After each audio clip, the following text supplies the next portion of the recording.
학교별로 이제 그 전형 요강이 확정이 된 게 사실 얼마 안 됐습니다. 그러니까 뭐 그 의회 정원 문제도 있고 특히 고대 같은 경우에는 5월 말에 그때 가서나 이제 요강을 확정하면서 어 아직까지도 통계 자료들이 좀 저기 다 발표가 안 된 학교들이 좀 있어요. 그래서 그런 학교들은 이제 작년 데이터를 기준으로 해서 좀 몇 가지 좀 이렇게 자료를 보면서 좀 말씀을 드릴게요. 각 학교별로 일단은 전형에 대해서 먼저 좀 말씀을 드리면 우선 연대 전형입니다. 기본적으로 이제 연대 같은 경우 중요한 게 이제 수능 최저 없고 교과 반영도 없고 논술 100%로 모집합니다. 시험 시간은 이전에 과학 논술이 있을 때는 150분이었다가 작년에 올해 과학 논술이 폐지되면서 90분으로 줄었어요. 얘네들은. 그래서 그 겉으로 봤을 때 그냥 수리 논술만 본다 이렇게 되었기 때문에 내부적으로 좀 확인할 것들이 좀 몇 개 있는데 그거는 이제 이따가 그 간단하게 말씀드릴 거고 중요한 게 이제 시험 일자. 시험 일자가 수능 전입니다.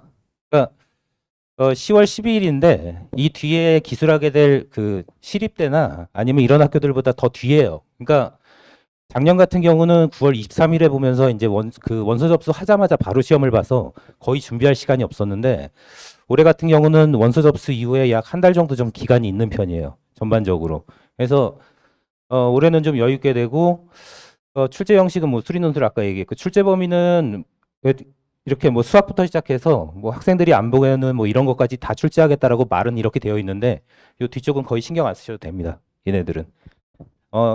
연대 같은 경우 좀 독특한 부분이 뭐냐면 그러니까 문제 출제는 요 확통 기하 미적분까지 출제하지만 풀이 과정에 있어서는 출제 범위 내의 전 범위를 다 사용해도 된다 이렇게 받아들이시면 될 것 같아요. 그러니까 풀이 과정이 다소 교과 과정을 벗어나 있어도 논리적으로 맞으면은 거의 인정을 하는 편입니다. 대개의 경우.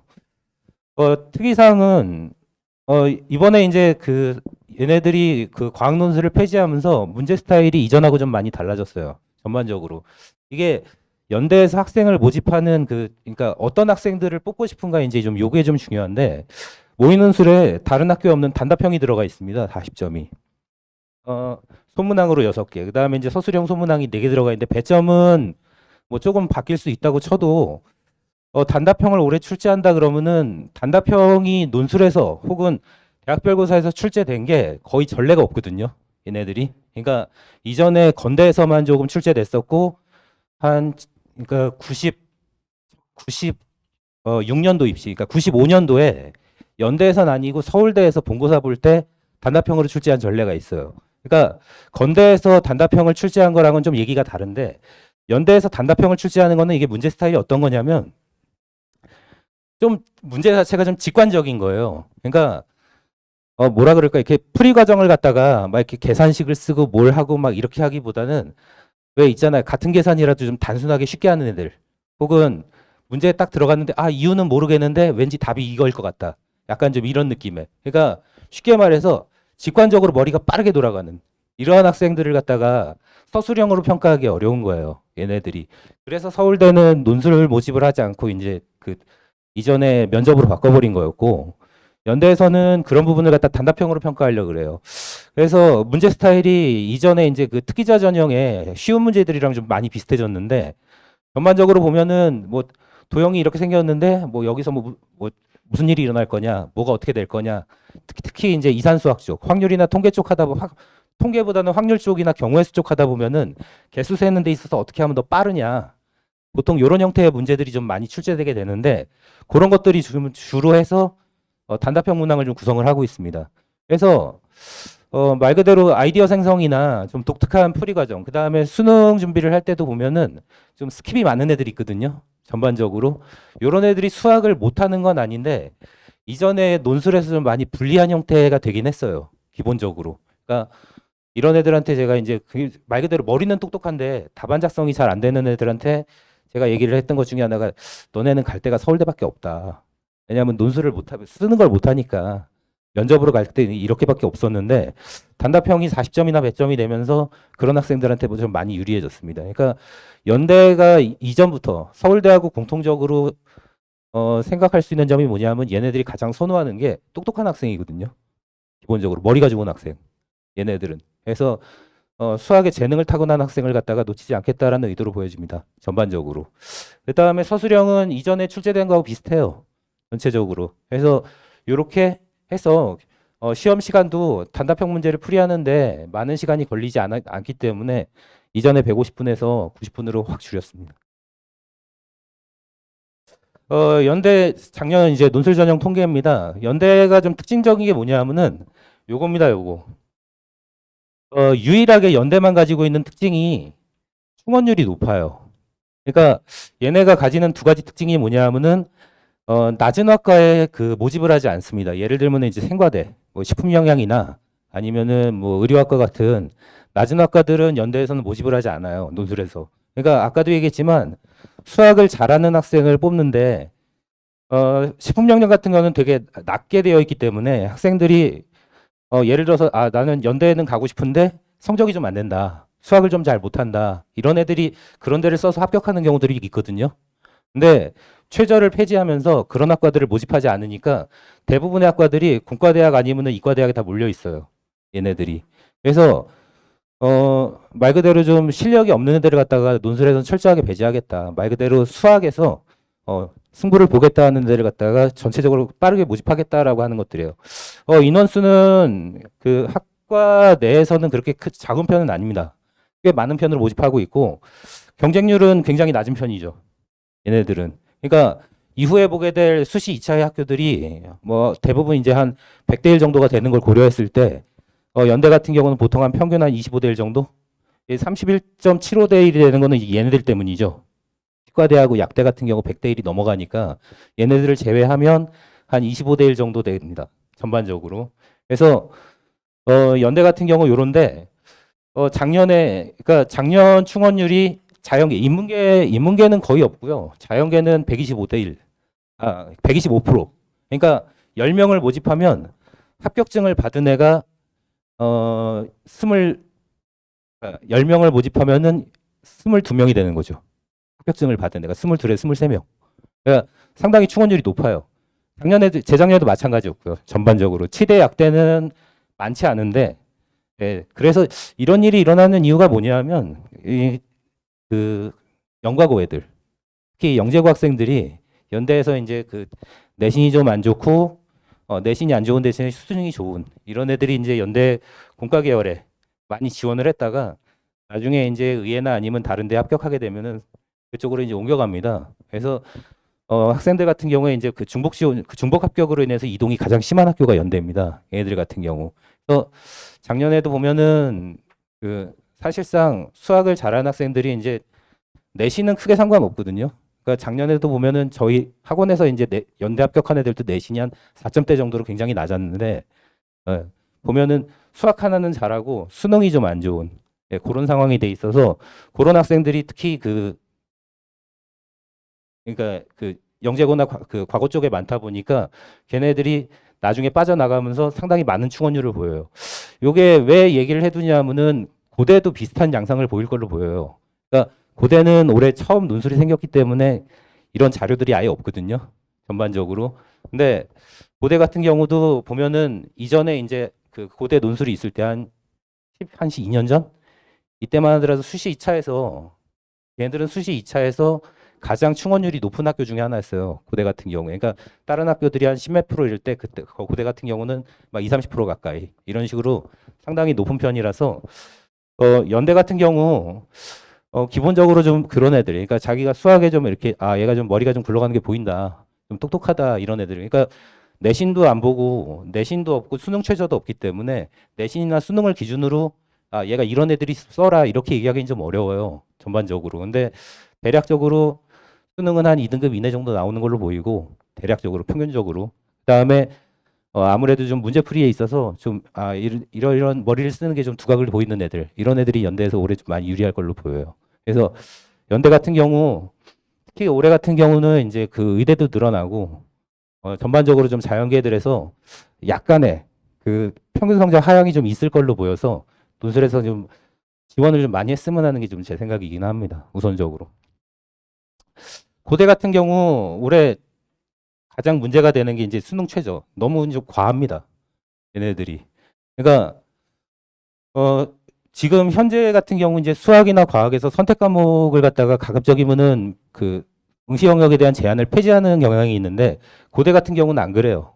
그래서 과탐을 갖다가 반드시 응시를 해야 되고 그것도 과탐을 응시만 하는 게 아니라 서로 다른 두 개. 이 옛날에 서울대에 있었던 조건인데 그러니까 과탐 두 개를 반드시 응시해야 돼요. 자기가 하나를 쓰겠다고 해서 하나만 응시하면 안 됩니다. 얘들 같은 경우. 그다음에 과탐이 서로 다른 두 개. 그러니까 뭐 화원, 화투 이렇게는 안 되고 예, 뭐 물원, 화원 이런 식으로. 그래서 서로 다른 두 개를 지원해야 기본적인 지원 자격이 생긴다. 얘네들이. 그래서 일단 지원에서부터 문제가 되는데 국수형과 그러니까 과탐 둘 중에 하나. 네 개가 4, 8이 나와야 돼요. 뭐 한국서 4야 어떻게든 맞추겠지만 요렇게 될 경우에 최저를 충족하는 그러니까 이따가 서강대 자료를 보시면 조금 더 아마 알게 되실 건데 최저 충족을 하는 애들이 40%가 채 안 될 겁니다. 40%가 뭐야? 30%도 안 될 걸로 보여요. 그래서 논술이 좀 다소 약간 고대 같은 경우 논술이 그렇게 어려운 편은 아니거든요. 얘들 같은 경우 전반적으로. 그래서 수능이 어느 정도 좀 4, 8이 될 것 같다라고 하는 애들은 논술 실력이 좀 없더라도 좀 적극적으로 쓰는 게 좀 중요할 걸로 보여요. 이게 이따가 서강대에서도 좀 얘기를 하겠는데 요렇게 되는 경우에 아까 그 말 그대로 연대에서 낮은 거 쓰는 것처럼 자기 고대 실력이 좀 안 되는데도 논술에서 해볼 만한 여지가 되게 많이 생깁니다. 전체적으로. 근데 문제 스타일이 증명이나 아니면은 그러니까 복잡한 계산을 선호하는 학교는 아닌데 원리적인 측면을 많이 파고들어요. 얘네들이. 그래서 머리가 좋은 거보다는 좀 그 원리적인 부분에 탐닉을 그 수학의 그 문제 원리를 탐닉하는 애들. 얘네들한테 좀 많이 유리한 게 고대 논술입니다. 전반적으로. 그래서 문제 내 문제를 만들고 그 문제를 갖다 파악하기 어렵게 만드는 게 고대의 특징이거든요. 얘네들이. 그래서 그 풀이의 난이도로 봤을 때는 애들은 아 이게 일단 뭐라고든 쓸 수 있는데 그 안에 숨겨진 뭔가를 찾아서 남들보다 5점, 10점 더 내는 건 쉽지 않다. 보통 이렇게 평가하는 게 고대 문제입니다. 시험 일자는 11월 16일, 요 수능 다음 날입니다. 요 날이 어 그나마 이제 상위권 대학에서 이제 같이 시험 보는 게 이제 서강대인데 서강대가 오후에 시험을 보거든요. 1시부터. 근데 고대가 미쳐 있는 게 11월 12일 날 공지를 하겠대요. 시간을. 그러면은 서강대도 쓰고 고대도 쓰고 싶은 애들은 예를 들어 6론 쓰게 되면은 당연히 위에부터 다 쓰겠다 그러면 연대, 고대, 서강, 한양, 성균, 중앙 이렇게 쓰잖아요. 날짜 다 안 겹치니까. 근데 이게 이제 얘네가 고대가 오전에 보지 않는 이상 원서를 갖다가 하나 날리는 이런 상황이 될 수 있는데 이거 좀 고민스럽습니다, 진짜. 예. 그러니까 이게 확실하다 그러면 무조건 쓰는데 뭐 둘 다 넣고 기다릴지 아니면 어느 거 하나를 전략적으로 포기할지 그거는 좀 고민이 되는 부분이 될 것 같아요. 이런 부분은 가급적이면 혼자 고민하지 않으시는 게 좋겠죠. 네, 전문가의 도움을 받으시는 게 좋겠고 전반적으로 이제 많은 자료를 그 학생들이 가지고 있는 많은 자료를 기반으로 해서 요즘 그 애들이 자연계 애들이 특히 논술을 지원을 갖다가 과도하게 상향하는 경향이 있거든요. 심하게. 예, 매우 상향하는 경향이 있어요. 그러니까 특히 선택형으로 바뀌면서 그 인문계보다 아무래도 좀 전체적으로 성적이 좀 높게 나오다 보니까 정시에서 그래도 어느 정도 나온다 하는 애들이 논술에서 그 학과 자체 상향을 굉장히 무식하게 높게 가고 있어요. 이따가 그 다른 학교들 양상을 보면 좀 아실 수 있을 것 같아요. 한양대 여기가 좀 많이 바뀌었습니다. 한양대 수능 최저는 없는데 한양 인터칼리지라고 이번에 이제 올해 새로 생겼습니다. 요건 뭐냐면은 그 전공 선택을 2학년 때 하는 거예요. 그래서 그러니까 전공 없이 이제 처음에 한꺼번에 모집했다가 나중에 이제 그 2학년 때 전공을 희망하는 전공을 선택하는데 인문 자연이 분리돼 있습니다. 그러니까 어쩔 수가 없는 게 인문은 언어 논술을 보고 자연은 수리 논술을 보기 때문에 예, 시험 문제가 달라서 한양 인터칼리지 같은 경우에 35명 여기 새로 생겼어요. 얘네들만 최저가 있어요. 얘네들만. 그래서 수학도 선택 과목 간의 차이 없고요. 이렇게 탐구되어 있는 거는 과탐이든 사탐이든 상관없는 겁니다. 얘네들은. 지금 벌써부터 이제 그 수능에서 자연계에서도 그 과탐 하나 사탐 하나 이렇게 선택해서 시험 보는 애들이 있거든요. 지금도 벌써. 네, 벌써 있는데 자기가 만약에 과탐이 자신이 없다 그러면은 최저를 맞추기 위해서 얼마든지 사용할 수 있을 걸로 보여요. 전체적으로. 특히 자연계들 같은 경우에 국어가 안 나온 애들이 좀 있거든요. 제법 많이. 예, 한 3 정도만 나와줘도 좋을 텐데, 예, 4나 5 찍고서는 발전이 없겠니? 그러면은, 도저히 안 될 것 같은데요. 이런 학생들이 좀 있어요. 예, 그래서 가급적이면 이제 그 최저 맞추는 데 있어서는 좀 유두리가 있을 걸로 보이죠. 전체적으로. 그래서 3합 7. 아까도 얘기했지만은 3합 7 맞추는 순간 여기는 수학 잘하는 애들은 간다고 봐야 돼요. 특히 그 그러니까 자율전공이라고 하죠. 자율전공 같은 경우에는 일반 다른 공과 계열 학과들보다 점수가 좀 좀 낮게 형성되는 그런 저기를 보이거든요. 전체적으로. 그래서 지금 그 점수 공개가 안 돼 있는데 점수 공개가 되는 학교들을 기준으로 다시 한번 볼게요. 이따가. 학생부 10 있는데 학생부 10은 출결입니다. 출결 봉사를 하기 때문에 뭐 출결을 딱히 많이 빠지지 않았거나 뭐 봉사활동 어느 정도 했으면 크게 문제될 거 없고요. 일부 학과가 논술을 폐지했습니다. 일부 학과가 이제 그 작년에는 의류 실내 건축이 없어졌고 자원환경공, 전기생체, 생명공학, 유기나노, 에너지공학, 원자력공학 보통 모집을 한 4명에서 5명 정도 하는 학과들인데 요거 아마 의류 실내 건축까지 합치면 한 30명쯤 될 거예요. 얘네들이 모집 인원이 요걸로 신설됐습니다. 예, 자율전공으로. 그러니까 전체적인 인원은 조금 늘었어요. 조금 한 2명 이렇게. 해서 35명이 신설돼서 요 같은 경우 최저가 있기 때문에 자기가 최저를 맞출 수 있다 그러면은 논술 준비 열심히 한 애들은 저는 웬만하면 써보라고 얘기할 것 같아요. 공대 같은 경우 좀 많이 빡세거든요. 얘네들이 좀 그 자료를 갖다가 많이 공개하는 편인데 보시면 비인기학과하고 인기학과 간의 경쟁률 차이가 좀 많이 심해요. 물론 낮은 학과들도 막 70대 1 이렇긴 한데 가끔 가다 보면 이제 논술 전형에서 제일 낮은 데가 어디냐고 물어보시는 분들이 있거든요. 한양대에서 제일 낮은 데는 요 밑에 2개 학과입니다. 식품영양하고 간호. 네. 그래서 비인기학과들 보통 이제 건축이나 도시공학 이런 애들은 좀 낮고 그 다음에 이제 그 D7이라고 불리는 컴퓨터 소프트웨어나 융합전자, 그 다음에 미래자동차, 바이오메디컬 이런 학과들은 한 120대 1 정도. 예, 이렇게 지금 많이 올라와 있는 걸 볼 수 있죠. 학생들이 특히나 이 통계적인 수치를 봐도 예, 선택형으로 봐. 옛날에 한양대 경쟁률은 아무리 높아도 80대 1을 넘지 않았거든요. 이전에는. 근데 통합 수능으로 선택형 수능으로 가게 되면서 학생들이 약간 뭐라 그럴까 수학에서 점수대가 좀 올라가고 전반적으로 그러다 보니까 학생들이 좀 과다한 지원들이 좀 많이 심해요. 예. 근데 얘네들이 문제가 되는 게 뭐냐면은 아까 연대는 그 충원 인원이 굉장히 많다 그랬는데 한양대서부터 여기서부터는 논술은 충원이 거의 없습니다. 여기서부터는. 그러니까 작년에 보면 이거 인원수입니다. 제일 많은 게 뭐 4명. 대부분이 1명 아니면 빵명이에요. 작년에 생명공학 예비 1번 저희 학원에 제가 가르친 학생 중에 있었는데 이랬어요. 예.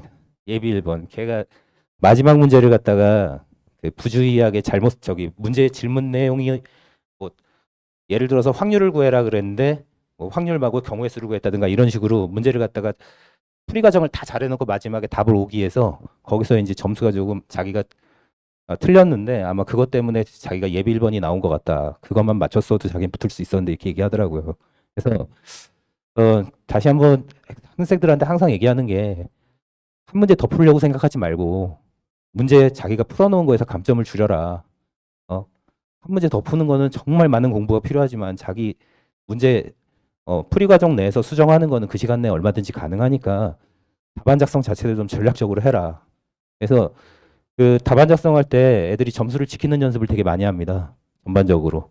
그래서 굉장히 중요해요. 그러니까 1점 더 맞기 위해서 한 문제 더 푸는 거는 이건 좀 무리한 방식이거든요. 다음 페이지에 보면은 이제 논술 평균 점수가 나오는데 이게 지금 가끔 미친 학과들이 있습니다. 건설환경공 91.5. 이게 말도 안 되죠. 이건 물론 내년엔 여기 모집 안 하지만 얘네가 이렇게 높지 않았어요. 원래는 이렇게 높지 않았었는데 예, 작년에 이제 몰린 거죠. 그러니까 낮다고 생각하니까 몰린 거예요. 얘네들이. 뭐 그런 학과들 좀 있어요. 보면은 쭉 내려가다 보면은 미친 듯 왜 90. 대부분 다 막 70에서 80 정도인데 생명공학, 이 진짜 얘가 예비 1번이면 거의 90점이 넘었다는 얘기인데, 예? 예비 1번 90점까지 안 하면 80, 한 8점 냈겠네요. 88점인데 89점이 그냥 컷으로 붙었다는 얘기니까, 얼마나 아깝겠어요.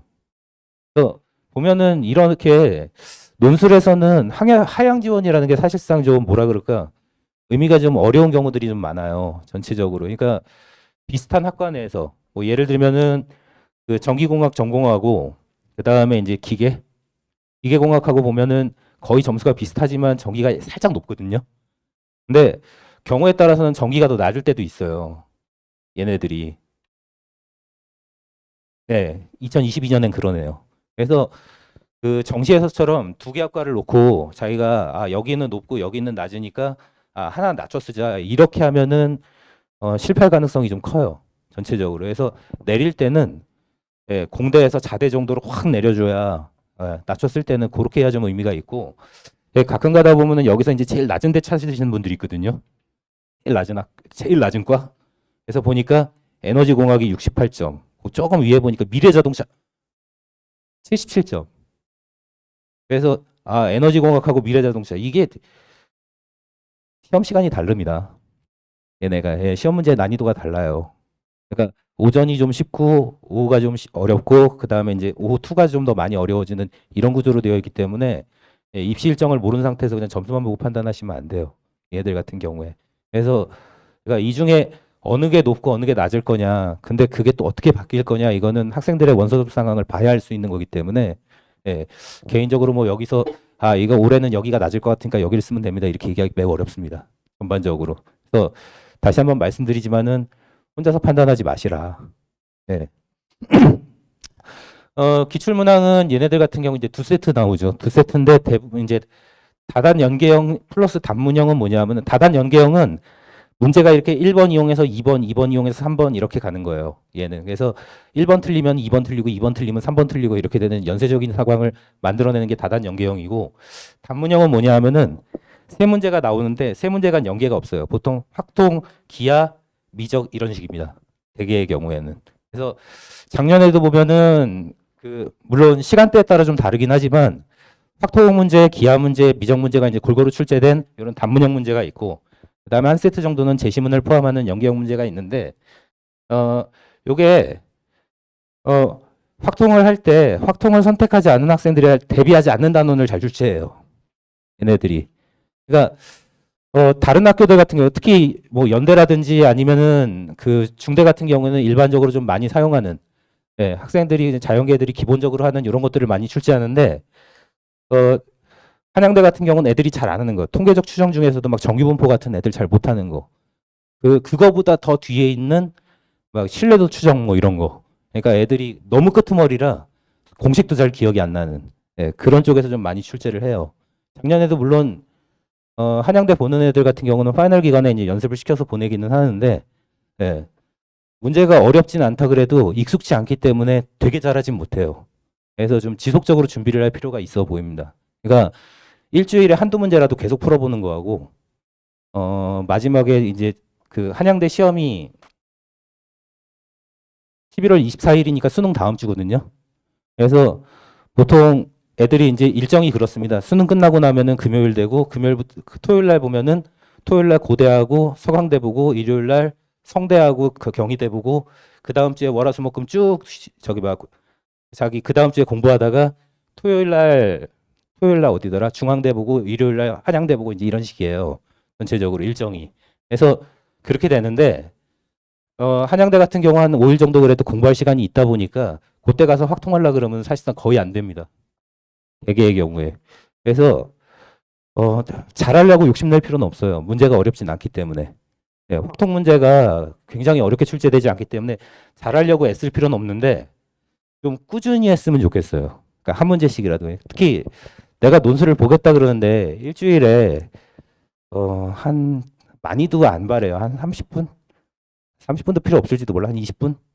예. 한두 문제 정도 풀어보는 걸로 자기 감만 좀 유지해도 시험장 가서 그렇게 한 문제 못 푸는 그런 상황이 생기지는 않을 겁니다. 전체적으로. 그래서 뭐라 그럴까? 지속성이 중요하다. 일단은 그 얘기는 뒤에 따도 말씀드리고요. 교과 과정에서 이제 골고루 출제한다. 대수기하 해석 영역에서. 그다음에 확통기하의 난이도는 평이합니다. 전체적으로. 예, 어려우면은 미적이나 아니면 2차 곡선 쪽, 기하 중에서는 2차 곡선 쪽이 조금 어렵고 벡터 쪽은 그렇게 많이 나오지 않아요. 성대입니다. 전형 방식은 논술백이고요. 전형 일자는 11월 17일. 그러니까 고대 다음 날이죠. 예, 수능 다음, 수능이 목요일. 그 주에 금, 토, 일요일. 출제 형식은 수리논술 세문항. 세문항이라는 건 3세트를 얘기합니다. 그러니까 한 세트에 세 문항씩 들어가니까 이건 소문항으로는 9문항 내지 10문항 정도 될 거예요. 전체적으로. 시험 시간 100분이고 수능 최저는 학과마다 많이 다릅니다. 그러니까 6인에, 5인에, 4인에 이렇게. 얘네들 같은 경우는 탐구를 2개를 분리하는 게 특징이에요. 그러니까 5개 중에서 3개니까 수, 탐, 탐 이렇게도 가능해요. 얘네들 같은 경우는. 이거는 이제 성대만 가지고 있는 특징입니다. 그러다 보니까는 그 등급합 6이나 등급합 5를 맞추기도 그렇게 어렵지 않은 애들이 있어요. 보면은. 이런 애들이 자꾸 약대로 몰려가기 때문에 네, 그래서 좀 문제가 되는데 여기 지금 뭐 이름만 봐도 알겠지만 뭐 반도체, 소프트웨어, 뭐 그다음에 이제 뭐 AI 이런 거는 학생들이 기본적으로 다 좋아하는 것들이니까 선호하는 학과들 같은 경우는 3개와 모이네. 대개는 공학 계열이나 자연과학 계열이 인원을 많이 모집하기 때문에 3합 6 맞추고 보통 요런 데 쓰면은 상당히 좀 무난하죠. 의예는 뭐 얘기하지 않겠습니다. 특이사항은 수능 필수 영역. 일단은 기본적으로 2개 이상은 필히 응시를 해야 됩니다. 아까도 고대처럼. 그러니까 과탐은 하나 이상은 무조건이에요. 그러니까 탐구에서 탐1, 탐2에서 굳이 그 탐구를 갖다가 과학을 쓰지 않더라도 과학 탐구 한 과목은 응시해야 됩니다. 얘네들은. 뭐 대부분은 응시할 거니까 크게 문제되지 않지만 혹시나 출제 범위 독특하죠. 수투 이내에서만 출제합니다. 그래서 그 수학 수원 수투 그러니까 미적 기하 확통이 안 들어가는데 그러다 보니까 애들이 범위상에서 문제를 이렇게 되게 쉽게 생각하는 경향들이 있어요. 그러다 많이 망해요. 문제가 굉장히 어렵습니다. 얘네들이. 평균이, 그러니까 작년에는 조금 달라졌는데, 재작년 같은 경우 합격 컷이 50점이 안 됐어요. 네, 그러니까 얘네들이 문제 난이도를 높이는 방법이, 애들한테 굉장히 생소한 문제를 던지고, 그 다음에 계산을 되게 지저분하게 만들어요. 그러니까, 뭐 숫자가 복잡한 게 아니라 계산 과정이 길어요. 그 다음에 풀이 과정을 알아도 완벽하게 풀기 어렵게 만듭니다. 그러니까 예를 들어서 계산을 한 번에 하면 될 거를 갖다가 하나, 둘, 셋, 넷, 5번, 6번에 나눠서 해야 되는 이런 스타일의 문제들이 좀 많아요. 특히 그 수원 쪽, 그 수열 쪽에 관련된 문제들이 대부분 이런 건데 수열이라는 게 숫자를 세는 거잖아요. 그래서 시계에서 답이 딱 나오는 게 아니고 일일이 다 하나하나 대입하면서 확인해야 되는 이런 스타일의 좀 문제들이 시간이 오래 걸리다 보니까 학생들이 좀 많이 어려워해요. 좀 연습이 필요합니다. 경쟁률. 경쟁률은 사실 논술에서 경쟁률은 보는 거 아닌데, 경쟁률은 요래요. 이게 수시 2차 애들이 대부분 다 한 100대 1이 넘어갑니다. 성대 같은 경우도 사실상은 60대 1 안쪽으로 들어왔던 학교들인데, 아까도 얘기했지만 선택형 수능으로 가면서 상당히 올라왔어요. 특히 학생들이 많이 선호하는 학과들은 애들이 미친 듯이 씁니다. 네.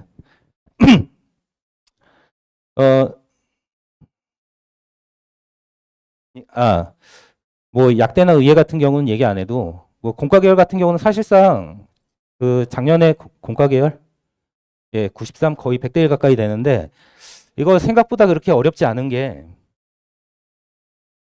이따가 서강대 얘기하면서 하겠지만은 요 최저를 맞추는 애들 비율이 되게 적어요. 이게 실경쟁률이. 그러니까 한 30% 그러니까 100대 1 나왔으면 한 30대 1 정도 보시면 돼요. 전반적으로. 그 정도로 많이 안 됩니다. 그러니까 얘네가 지금 발표를 안 해놔서 그런데 뒤에 서강대 자료를 좀 미리 볼게요. 서강대에서 가장 얘기를 많이 하고 있는 게 이거예요. 최초 경쟁률이 140대 1인데 실경쟁률이 50대 1밖에 안 돼요. 얘네들이. 그러니까 실경쟁률이라는 게 실제로 시험장에 온 애들.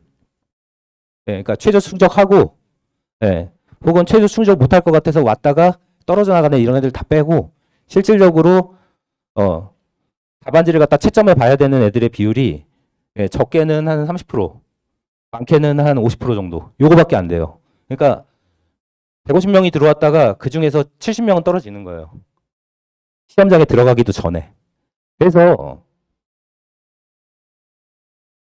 이걸 보고 쓸 게 아니라 자기가 이 학교에 합격할 만하다라고 하고 생각이 들면은 그렇게 쓰고, 그 다음에 좀 약하면은 계열 모집. 여기 지금 70명 이렇게 뽑잖아요. 전체적으로. 성대 같은 경우 자연과학 계열이나 이런 계열 모집하는 데들은 굉장히 많이 뽑거든요. 인원수 자체를. 여기는 인원수도 적은데 경쟁률도 높다 보니까 아무래도 좀 많이, 그러니까 최저를 아무리 잘 맞춘다고 하더라도 등수 안에 들기는 좀 많이 어려워요. 그래서 작년에 그 성대관 학생이 내신이 한 3점 몇 이랬을 거고요. 네. 수능 최저 관심이 맞추고 성대 들어간 그 정도 스펙 정도가 됩니다. 그러니까 이게 수능이나 내신이 얼마 나와서 간다가 아니고, 얘가 논술 실력이 이 정도 되면 이렇게 쓰겠다, 뭐 이 정도 얘기가 될 것 같아요. 그래서 대비를 철저히 하면 해볼 만하다. 경쟁률은 볼 게 아니다. 다단 연계형입니다. 이거 좀 피곤합니다. 아까도 얘기했지만 1번 틀리면 다 틀리게 되는 이런 상황들이 생겨서 학생들이 의외로 이 유형을 연습을 안 해두면 잘 못해요. 네, 그러니까 앞에 문제하고 연계를 해서 풀어야 되는데 연계를 안 하고 그냥 독립적으로 수능처럼 자꾸 풀려고 그래요. 접근을. 그래서 나중에 하고 알더라도 시험 시간은 이미 한 절반 이상 지나가 있는 이런 상황들이 돼 있어서 좀 연습이 많이 필요합니다. 아까도 얘기했지만 수조건이나 계산이 좀 까다로운 편입니다. 여기서부터 좀 이제 빠르게 진행하겠습니다. 논술 80, 교과 비교과 별로 크게 차이 안 나고요. 교과는 석사 등급이 부여되는 과목을 정량 평가하는데 뭐 대략적으로 학생들 평균 등급은 한 3에서 4 사이. 예, 얘네들은 그 안에 들어와 있으면 그거보다 떨어져도 상관없어요. 네, 크게 문제되지 않습니다. 국수영탐 4개 영역 중에 3개 합 7. 네, 거기 한국사 4. 얘네들도 수리하고 탐구에서 그 구분을 두지 않고 있어요. 얘네들은. 그래서 뭐 과학을 뭐 반드시 써라 뭐 이런 것도 없고요. 한국사 조심하시고 출제 범위는 전체 다 출제됐는데 얘네들 특징은 확통 비중이 생각보다 좀 있어요. 얘네들은. 그러니까 기하는 출제를 안 해도 확통은 웬만하면 출제하는 편입니다. 전반적으로. 서강대 아까 전에 이제 간단하게 봤는데 학과가 몇 개 안 돼요. 기본적으로. 그다음에 재작년에 신설했던 인공지능이나 시스템 반도체는 인원 모집이 별로 크지 않기 때문에 좀 여기를 이제 쓰겠다 그런 애들은 이제 본인이 욕심이 있는 애들. 말리지 않습니다, 저는. 쓰겠다고 하면은 기본적으로 어느 정도 합격할 실력이 있다 그러면 말리지 않고, 최초 경쟁률은 높은데 아까도 말씀드렸지만 2차에 있는 상위권 대학의 대부분들이 다 그래요. 그러니까 대상이 되는 학교들이 대개 3합을 요구하는 학교들. 그러니까 한양. 그래서 사실 한양대는 최저를 안 맞춰도, 그러니까 실경쟁률이라는 게 나올 수가 없으니까 문제가 안 되지만 서강대, 성대, 중대 이런 학교들이 학생들이 최저를 갖다가 청구하는 비율이 50%가 채 안 돼요. 아까도 얘기했지만 한 30% 40% 정도. 네, 그래서 일단은 저는 애들한테 원서 쓸 때 서강대든 성대든 쓰는 거는 일단은 최저를 갖다가 통과하는 거를 갖다 원칙으로 해요. 우선적으로. 그러니까 자기는 그래도 한두 개는 모험적으로 써보고 싶다. 한두 개까지는 그래. 한번 원한 대로 해봐라 얘기를 하는데 뭐 자기가 모든 학교를 갖다가 다 높이겠다 이런 식으로는 웬만하면 좀 얘기를 좀 안 하는 편입니다. 예, 확통 비중 높은 편이고, 예, 반드시 출제하지는 않지만 도형에 관한 문제는 있어요. 뭐 예를 들어 원이라든지 수원 수투 범위에서 나오는 것들은 출제가 됩니다. 중대는 일단은 최저에서 바뀐 게 수학 선택 과목이 없어졌고, 탐구는 국어든 사회든 상관없고요. 요거 숫자는 그냥 3합6. 일반 학과들은 그렇고 다빈치는 이제 그 중대 안성에 있는 건데 얘네들의 2기 합육입니다. 대표적인 학과가 그 생명공학이죠. 그래서 중대 생명공학 쓰겠다 그러면은 안성으로 가겠다는 얘기인데 거기는 쓰면 웬만하면 붙어요. 출제 범위는 전체 다고 교과 반영 방식은 상위 5개 과목이기 때문에 학생들이 웬만하면 괜찮아요. 5개밖에 안 되기 때문에 보통 2 안으로 들어옵니다.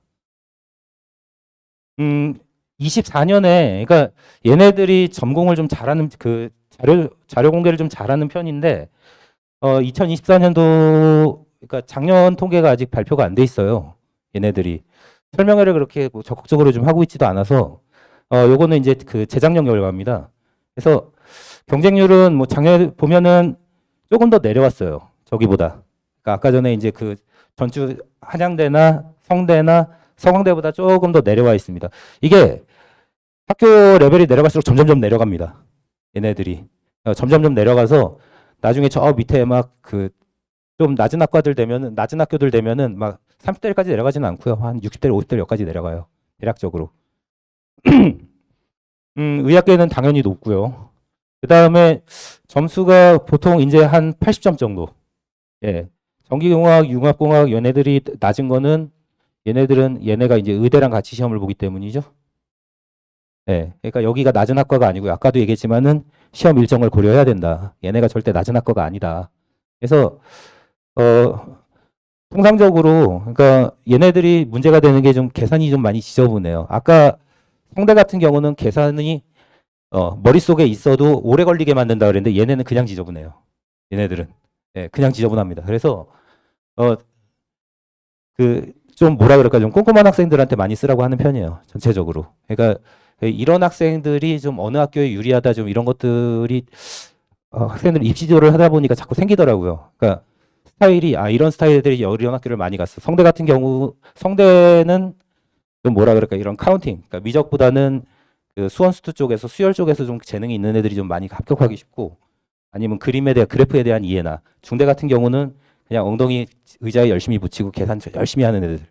네, 이런 애들이 총 여기 5문장이라 해도 7문항 나오거든요. 이거 지금 잘못 써놨는데 예, 여기서 한 문제를 못 풀어요, 보통은. 일반적으로 한 문제를 못 풀고 6개 중에서 예, 간신히 80점 맞춰서 합격하는 경우가 거의 대부분입니다. 일반적으로. 그래서 1번 문항이 좀 중요한데 쉬운데 배점은 제일 높아요. 그러니까 다른 문제들은 다 10점 아니면 15점인데 1번이 20점인데 요게 확통입니다. 요게. 그래서 확통 비중은 20%. 계산 위주로 출제되면서 지저분한 편입니다. 얘네들은. 시립대 다 왔네요 이제. 시립대는 논술 70, 교과 30인데 교과는 전학년 전학과에 석차 등급이 나와 있는 거. 보통 얘네가 평균 등급이 한 3점 후반에서 한 4점 초반쯤 될 겁니다. 전형 일자는 아까 연대보다 앞에 있어요. 네, 수능 전. 그다음에 얘는 수리 논술 4세트죠. 120분. 학교 수준에 비해서 많이 어렵습니다. 전반적으로. 그래서 합격자 평균도 낮은 편이에요. 전체적으로. 얘네들도 아직까지 지금 그 결과 발표가 안 돼 있는데 요즘 점수가 좀 이해하기 어려우시겠지만은 700점 만점입니다. 가장 높은 데가 신소재 600인데 이렇게까지 올라가는 경우는 잘 없어요. 예. 얘가 아마 이제 재작년에 좀 몰렸던 거고 보통 한 580점대? 예, 요때에서 결정이 됩니다. 그러니까 70분에 60이면은 대략 한 80점? 예, 한 요 정도. 예. 낮은 학과들은 어마어마한 애들도 있어요.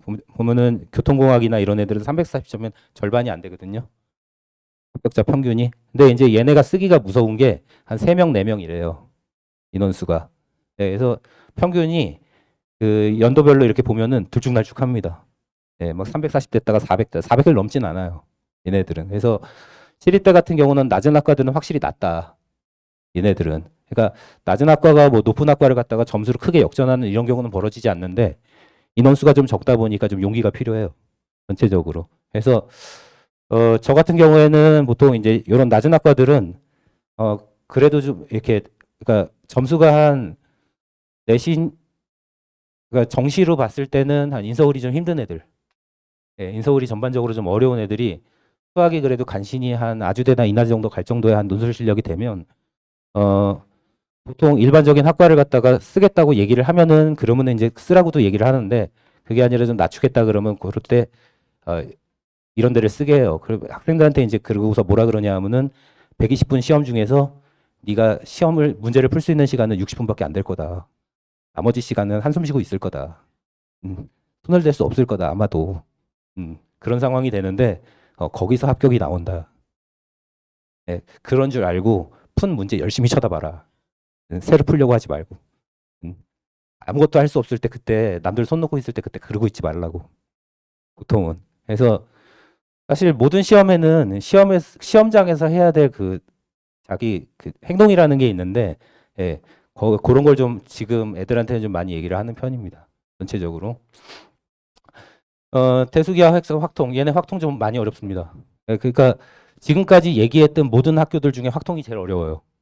얘네가. 그러니까 학교 수준에 비해서 많이 어렵다는 게 좀 그래서 그렇고, 예, 나머지도 전반적으로 좀 다소 좀 어려운 편. 그러니까 시립대 문제에 70점 맞으면 합격합니다, 그냥. 그러니까 간단하게 뭐 특징 요약하고 뭐 질문 받고서는 이제 정리 좀 하겠습니다.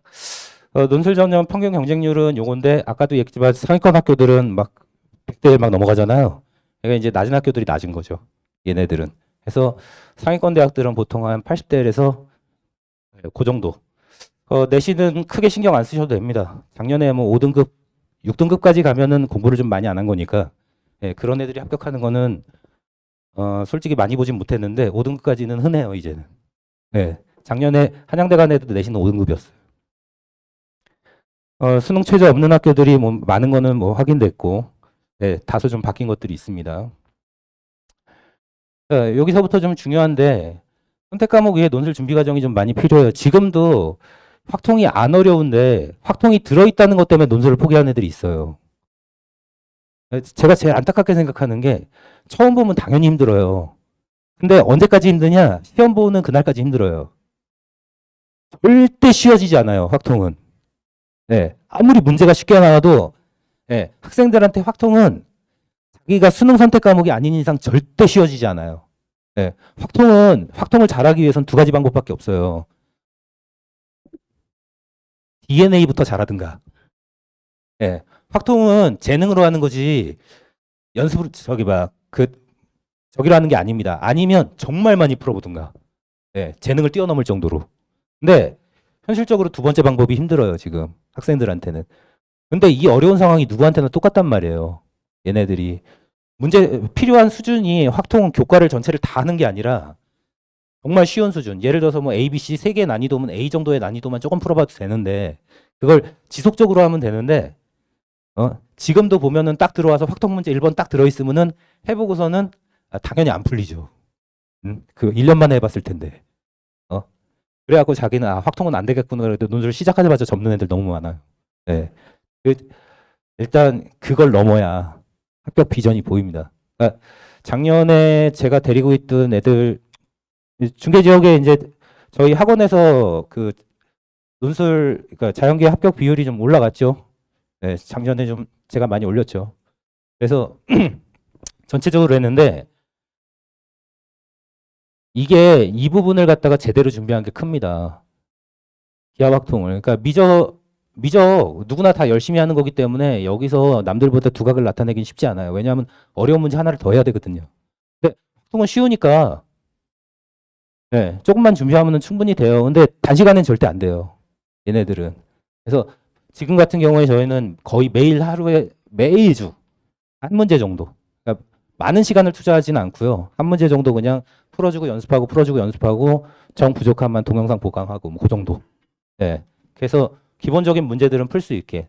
만약에 문제가 어렵게 출제됐다, 그럼 안 풀면 됩니다. 그때는. 왜? 남들도 못 푸니까. 합격할 정도만 맞춰놓으면 돼요. 얘네들은. 과학논술 출제 시 2과목이 필요한 거는 이제 의예 지역이고요. 다시 한번 얘기하지만 만점을 받으려고 하면 힘들어요. 만점이 필요가 없는데. 네. 수능은 만점을 맞으면은 학교가 올라가니까 당연히 그러고 싶은데, 논술은 만점을 맞아도 학과가 바뀌지 않습니다. 네. 만점을 받을 필요가 전혀 없어요. 근데 만점을 받으려고 미적만 죽어라 들고 파니까 이런 게 빵꾸 나서 떨어지잖아요. 기하학통이. 그래서 네, 전략적 선택을 해야 되는데 어려운 문제를 풀기보다는 중저난이도 문항을 갖다가 감점 없이 쓰는 게 훨씬 더 유리해요. 얘네들이. 그러니까 남들 네 문제 풀려고 애쓸 때 세 문제를 빽빽하게 풀어놓는 게 훨씬 더 유리하단 말이에요. 얘네들이. 그러니까 자기가 특히 논술 준비 열심히 안 한 애들이 자기가 공부를 못해서 혹은 네 문제를 전체 다 못 풀어서 꼭 한 문제가 어렵거든요. 그거 어려워서 자기 어렵다 그래요. 쉬운 문제 다 해놓고. 네? 완전히 잘못된 생각이다. 네. 그 다음에 대학마다 그 선호하는 유형. 아까 연대는 아까 얘기했죠. 머리 좋은 애들만 풀 수 있는 그런 문제. 네, 그런 식으로 선호하는 유형들이 있어서 그 유형을 갖다가 얼마나 해결하느냐. 네, 요거를 이제 뭐 어쩔 수 없이 제가 보죠, 저는. 저희 학생들 같은 경우는 음, 그 이렇게 매주 테스트를 보고 테스트 결과를 갖다가 그 온라인에 남겨두기 때문에 예, 그걸 가지고 학생들이 좀 유리하다 불리하다는 유형들을 판단합니다. 반복 학습 아까도 얘기했지만 학동 같은 경우는 지속적인 학습 필요하고요. 예, 감점 없이 쓰는 게 유리합니다. 대부분 애들은 백지 쓰고 한숨 쉬어요. 이렇게 2시간을 다 문제 푸는 애들은 거의 없습니다. 근데 2시간을 문제를 다 못 풀고 한숨을 쉬고 있어도 논술 연습을 한 애들은 거기에서 자기가 1점을 더 받기 위한 노력을 해요. 얘네들은 그게 달라요. 뭐 자신 있는 고득점 유형이 있다면은 더 높은 학교를 써라.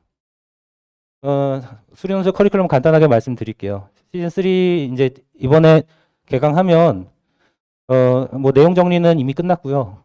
처음부터 다시 할 겁니다, 이제. 그래서 전체적으로 이제 그 파이널 강좌, 그러니까 이후에 있을 각 대학별 문제를 갖다가 그대로 풀기는 좀 어렵고, 예, 그걸 갖다가 이제 교과 단원으로 좀 나눠서 좀 이런 식으로 진행할 생각이에요. 그러니까 이때 이제 앞에서는 각 단원별로 그 단원에 관련된 문제들만 출제를 했었는데 여기서부터는 좀 섞어요. 그러니까 뭐 예를 들어서 뭐 수원수투가 이제 결합돼 있다든가 확통하고 미적이 좀 결합돼 있다든가 뭐 이런 식으로 애들이 그러니까 문제 난이도를 높이는 게 아니라 문제를 갖다 찾는 훈련을 좀 하도록. 네, 자기가 어느 단원에 어떤 문제였고 여기에서 어떤 개념을 적용해야 되고 여기서는 이러해서 뭐 쉽고 어렵고 이런 것들을 갖다 본인들이 직접 찾을 수 있게 해서 그 빈칠이나 선호 유형을 갖다가 난이도 조절을 해서 좀 열심히 풀어갈 거예요. 얘네들은. 교과 진도상으로는 그 1학년 단원부터 3학년 미적, 기하, 확통까지 전부 다 들어갈 겁니다. 그래서 순서는 뭐 어느 정도 커리큘럼에 이제 나와 있는데, 예, 그거 말고도 뭐 매주 확통이 들어간다든지 아니면은 기하의 몇 문항은 그 1학년 단원이랑 섞어서 낸다든지 이런 식으로 약간 과목 간의 연계가 있을 수 있어요. 개강일은 수요일 날이 제일 먼저 하고요. 예, 7월 20일, 21일 날 개강을 합니다. 네, 이건 자랑질입니다. 예, 우선은 여기까지고요. 예, 시간이 거의 다 됐는데 뭐 간단하게 질문 있으면 질문 받고 여기서 마치도록 하겠습니다. 질문 있으신 분? 예, 딱히 없으면 여기서 마치겠습니다. 감사합니다.